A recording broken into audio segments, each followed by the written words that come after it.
Hi hello friends, welcome to Selvi science nuts. இன்றைக்கி நம்ம class 10 unit 14ல் blood அப்படின்ற topic தான் பார்க்க போகிறோம். வாங்க வீடியோக்குள்ளே போகலாம். ஃபஸ்ட்டு நம்ம பார்க்க போகிறது பிளட்டு. ஸோ பிளட்டு வந்து ரெட் கலர் பிக்மெண்ட் அப்படின்றது நம்மளுக்கு எல்லாருக்குமே நல்லாவே தெரியும் இல்லைங்களா? ஸோ பிளட்டு வந்து ஒரு ஃப்ளூயிட் கனெக்டிவ் டிஷ்யூவால் ஆனது. ஸோ நம்மளுடைய ஹியூமன் பாடியில் பிளட்டு தான் வந்து main circulatory medium. Okay, components of blood.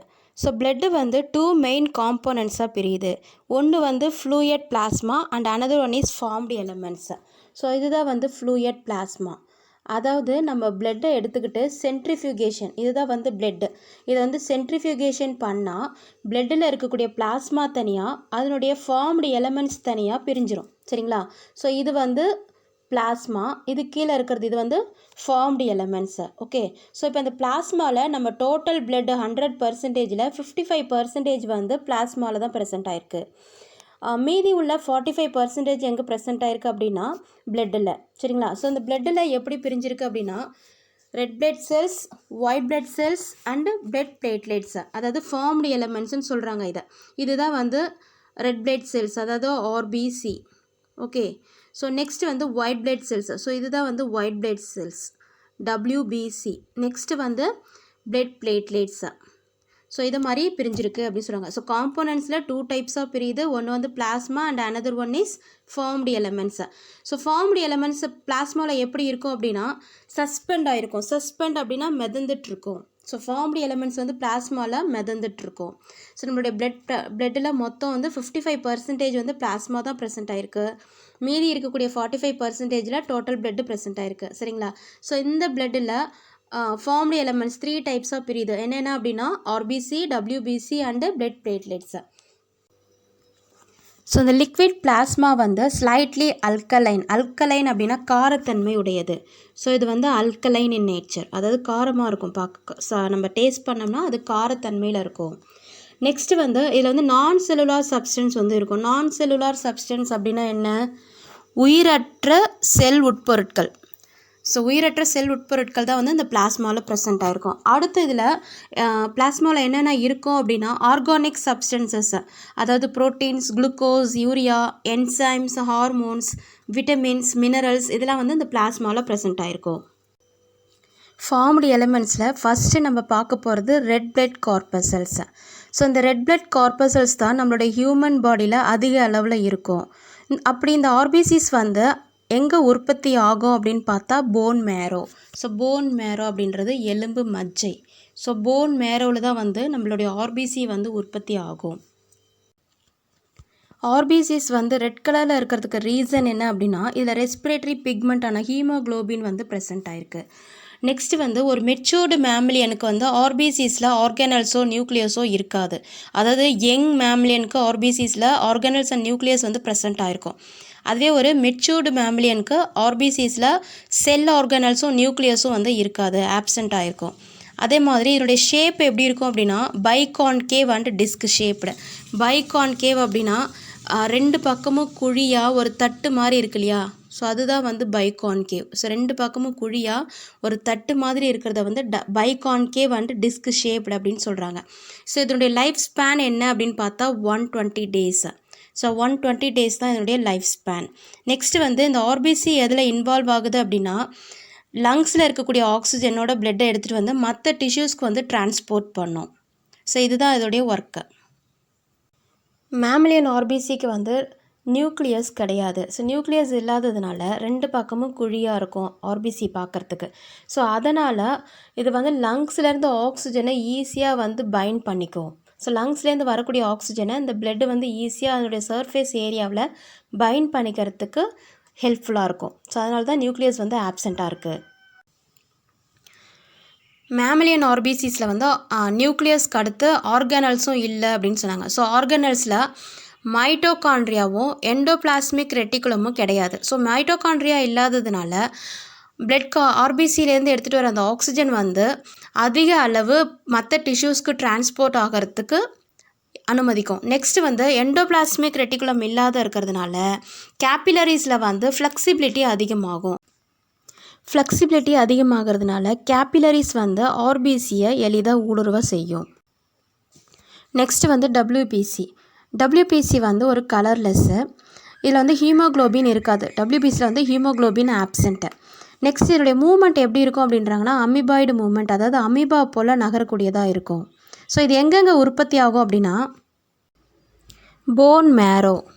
So இதான் இங்கே தான் போன் மேரோ. நெக்ஸ்ட்டு வந்து தைமஸ். நெக்ஸ்ட்டு ஸ்ப்ளீன் இந்த ஏரியா தான் ஸ்ப்ளீன். ஸோ இப்போ டபிள்யூபிசி வந்து எங்கெங்கே ஃபவுண்ட் ஆகும் அப்படின்னா bone marrow, spleen, thymus and lymph nodes. டபிள்யூபிசியில் வந்து ஹீமோக்ளோபின் கிடையாது, ஆனால் நியூக்ளியஸ் வந்து ப்ரெசென்ட் ஆகிருக்கும். ஸோ டபிள்யூபிசி வந்து டூ கேட்டகரியாக பிரிக்கிறாங்க. என்னென்ன அப்படின்னா கிரானுலோசைட்ஸ் அண்டு ஏகிரானுலோசைட்ஸ். ஸோ டபிள்யூபிசியோட கேட்டகரியில் ஃபஸ்ட்டு நம்ம பார்க்க போகிறது கிரானுலோசைட்ஸ். ஸோ கிரானுலோசைட்ஸில் வந்து சைட்டோபிளாசத்தில் கிரானியூல்ஸ் வந்து ப்ரெசென்ட் ஆகிருக்கும். ஸோ இந்த சைட்டோபிளாசத்துக்குள்ளே கிரானியூல்ஸ் ப்ரெசென்ட் ஆகிருக்கு இல்லையா. ஸோ இந்த சைட்டோபிளாசத்தில் கிரானியூல்ஸ் வந்து ப்ரெசென்ட் ஆகிருக்கும். நெக்ஸ்ட்டு இதனுடைய நியூக்ளியஸ் பார்க்குறதுக்கு இர்ரெகுலராக இருக்கும், அப்படி இல்லைன்னா லோப்டாக இருக்கும். லோப்டு அப்படின்னா ஒரு செக்மெண்ட்டுக்கும் இன்னொரு செக்மெண்ட்டுக்கும் இடையில மடிப்பாக இருக்கிறது. ஸோ லோப்டாக இருக்கும். நெக்ஸ்ட்டு வந்து இந்த கிரானுலோசைட்ஸ் வந்து 3 டைப்ஸாக பிரிக்கிறாங்க. என்னென்ன அப்படின்னா பேசோஃபில், ஈசினோஃபில் அண்ட் நியூட்ரோஃபில். ஸோ ஃபஸ்ட்டு வந்து நம்ம பேசோஃபில்ஸ் பார்க்கலாம். பேசோஃபில்ஸ் வந்து it is have a lobed nucleus, ஒரு லோப் இருக்கும். நெக்ஸ்ட்டு வந்து தே ஃபார்ம் 0.5லேருந்து 1.0% வந்து டோட்டல் லியூக்கோசைட்ஸில் ப்ரெசென்ட் ஆகிருக்கும். ஸோ 0.5 to 1.0% தான் வந்து டோட்டல் லியூக்கோசைட்ஸில் பேசோஃபில் இருக்கும். அப்போ கம்மியான அமௌண்ட்டு தான் வந்து டோட்டல் லியூக்கோசைட்ஸில் பேசோஃபில் ப்ரெசென்ட் ஆகிருக்கும். ஸோ இது வந்து எப்போ கெமிக்கல்ஸை வந்து ரிலீஸ் பண்ணும் அப்படின்னா இதுதான் வந்து கெமிக்கல்ஸு. ஸோ கெமிக்கல்ஸை வந்து எப்போ ரிலீஸ் பண்ணும் அப்படின்னா இன்ஃப்ளமேஷன் ஏற்படும் போது, அதாவது உடம்புல வீக்கம் ஏற்படும் போது இந்த பேசோஃபில்ஸ் என்ன பண்ணும் அப்படின்னா கெமிக்கல்ஸை ரிலீஸ் பண்ணும். நெக்ஸ்ட் வந்து ஈஸ்னோஃபில்ஸ் வந்து பைலோப்டு நியூக்ளியஸ். ஸோ இதில் வந்து 2 to 3% ஆஃப் ஈஸ்னோஃபில்ஸ் வந்து டோட்டல் லியூக்கோசைட்ஸில் ப்ரெசென்ட் ஆகிருக்கும். நெக்ஸ்ட்டு வந்து இது எப்போ இன்க்ரீஸ் ஆகும், ஈஸ்னோஃபில்ஸ் வந்து எப்போ இன்க்ரீஸ் ஆகும் அப்படின்னா நம்ம உடம்புல ஏதாச்சும் அலர்ஜி இல்லைனா பேரசிட்டிக் இன்ஃபெக்ஷன்ஸ். அலர்ஜின்னா என்ன சொல்லுவாங்க, ஒவ்வாமைன்னு சொல்லுவாங்க. பேரசிட்டிக் இன்ஃபெக்ஷன் அப்படின்னா ஒரு ஒட்டுண்ணி தொற்று. ஸோ இதை மாதிரி ஏதாச்சும் நம்ம உடம்புல ஏற்பட்டுச்சு அப்படின்னா ஈஸ்னோஃபில்ஸ் வந்து அதிக அளவில் உற்பத்தி பண்ணும். ஸோ இது வந்து என்ன பண்ணும் அப்படின்னா அந்த நச்சுக்களை அழிக்கிறதுல வந்து ஈடுபடும். நெக்ஸ்ட்டு வந்து நியூட்ரோஃபில்ஸ்.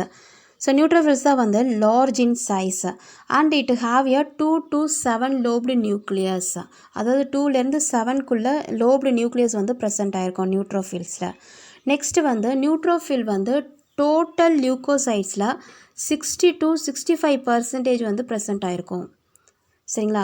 நெக்ஸ்ட்டு வந்து இந்த நியூட்ரோஃபில்ஸ் எப்போ வந்து இன்க்ரீஸ் ஆகும் அப்படின்னா நம்ம உடம்புல வந்து இன்ஃபெக்ஷன் அண்ட் இன்ஃப்ளமேஷன் ஏற்படும் போது.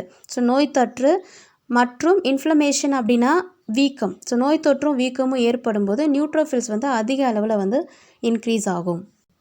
நெக்ஸ்ட்டு வந்து டபிள்யூபிசியில் செகண்ட் கேட்டகரி ஏ கிரானுலோசைட்ஸை பற்றி பார்க்கலாம். ஸோ ஏ கிரானுலோசைட்ஸில் வந்து granules are not found in cytoplasm. So நம்ம ஏ கிரானுலோசைட்ஸில் என்ன பார்த்தோம், சைட்டோபிளாசத்தில் கிரானியூல்ஸ் வந்து ப்ரெசென்ட் ஆகிருக்கும் அப்படின்னு பார்த்தோம். அதனால் அது கிரானுலோசைட்ஸு.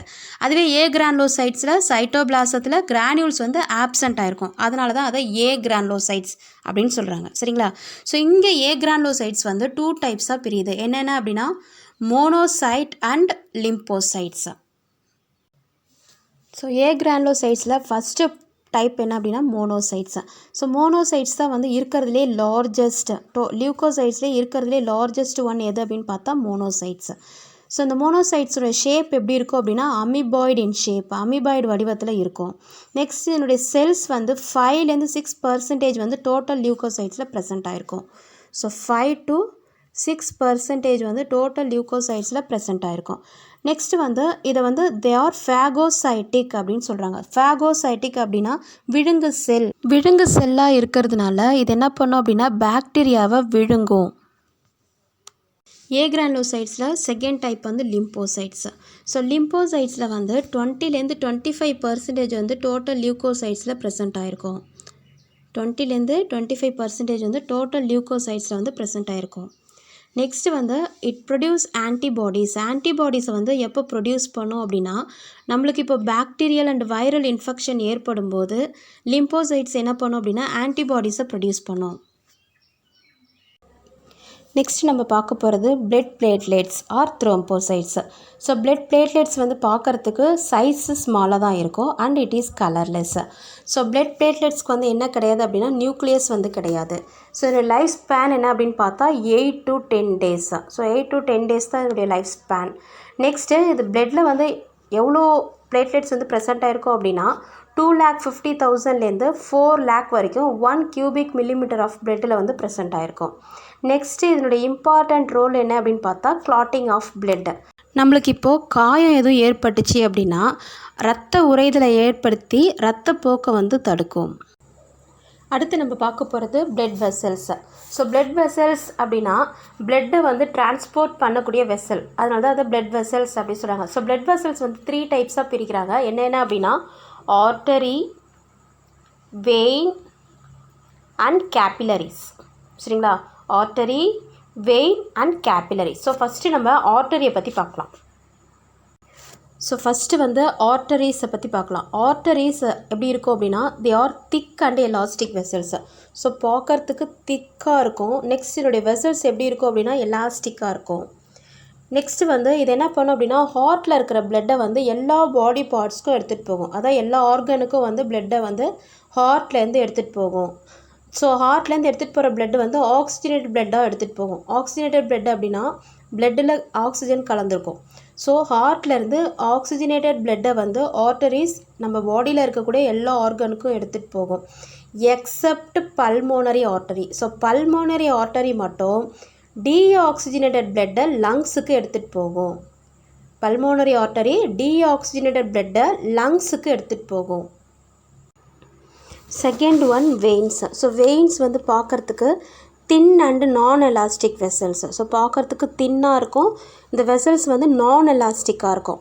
நெக்ஸ்ட்டு இது என்ன பண்ணும் அப்படின்னா மற்ற ஆர்கன்லேருந்து பிளட்டை ஹார்ட்டுக்கு கொண்டு வரும். அதாவது டீஆக்சிஜனேட்டட் பிளட்டை வந்து ஹார்ட்டுக்கு எடுத்துகிட்டு வரும். ஸோ இந்த பிளட்டை வந்து எடுத்துகிட்டு வரும். அதாவது டீஆக்சிஜனேட்டட் பிளட்டு ஆக்சிஜன் இல்லாத ரத்தத்தை ஹார்ட்டுக்கு கொண்டு வரும்.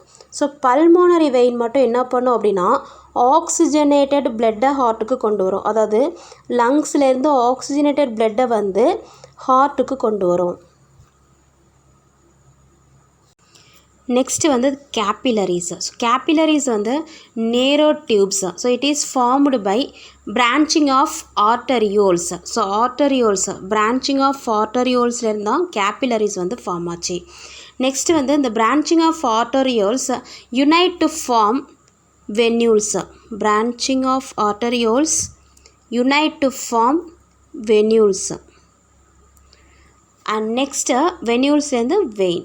Okay, so capillaries வந்து about 8 μm in diameterல இருக்கும். நெக்ஸ்ட்டு capillaries வந்து ஒரு சிங்கிள் லேயர் ஆஃப் எண்டோதீலியல் செல்ஸால் ஃபார்ம் ஆனது. Types of circulatory system. So there are 2 types of circulatory system, open type and closed type. So first நம்ம open டைப்பை பற்றி பார்க்கலாம். ஓப்பன் சர்க்குலேட்டரி சிஸ்டமில் arthropods and mollusc. Open type circulatory system. So open type circulatory சிஸ்டமில் blue colour வந்து deoxygenated blood and yellow colour வந்து oxygenated blood. So இப்போது வெயின்ஸில் deoxygenated blood வந்து ஹார்ட்டுக்கு போகுது. ஸோ இப்போ ஹார்ட் வந்து பிளட்டை பம்ப் பண்ணி ஆர்டரி வழியாக பாடி கேவிட்டிஸ்க்கு அனுப்புது. சரிங்களா, ஸோ இதுதான் வந்து blood vessels, vein and artery. Open circulatory system வந்து கேபிலரிஸ் இருக்காது. Capillary is absent. ஸோ இப்போது இந்த உடற்குழிக்கு, அதாவது பாடி கேவிட்டி அப்படின்னா உடற்குழி, அதை வந்து வேறு விதமாக சொல்லணும் அப்படின்னா ஹீமோசீல் அப்படின்னு சொல்லலாம். அப்படி இல்லைனா சைன்யூசஸ் அப்படின்னு சொல்லுவாங்க. Important word sinuses. So sinuses அப்படின்னு சொல்லுவாங்க. Second one closed circulatory system. So closed circulatory சிஸ்டமில் என்னென்ன சொல்கிறாங்க அப்படின்னா அனலிட்ஸ் அண்டு கார்டேட்டா. அனலிட்ஸ் அப்படின்னா செக்மெண்ட்டாக இருக்கிறது எல்லாமே வந்து அனலிட்ஸ். நெக்ஸ்ட்டு வந்து கார்டேட்டா. க்ளோஸ்டு சர்க்கியூட்டில் ஹார்ட்லேருந்து பிளட் வெசல்ஸ் மூலயமா எல்லா பாடி பார்ட்ஸ்க்குமே எல்லா டிஷ்யூஸ்க்குமே வந்து பிளட்டு வந்து டிரான்ஸ்போர்ட் ஆகும். சரியா? ஸோ இதில் வந்து உடல் முழுவதுமே ரத்தம் வந்து சுற்றி வரும். அதுதான் வந்து க்ளோஸ்டு சர்க்கியூட் அப்படின்னு சொல்கிறாங்க. ஸோ இந்த பிளட்டு வந்து ஆர்டரிஸ்லேருந்து வெயின்ஸ்க்கு கேபிலரிஸ் வழியாக போகும். தேங்க்யூ ஃபார் வாட்சிங். உங்களுக்கு இந்த வீடியோ பிடிச்சிருந்தா மறக்காமல் சப்ஸ்கிரைப் பண்ணுங்கள்.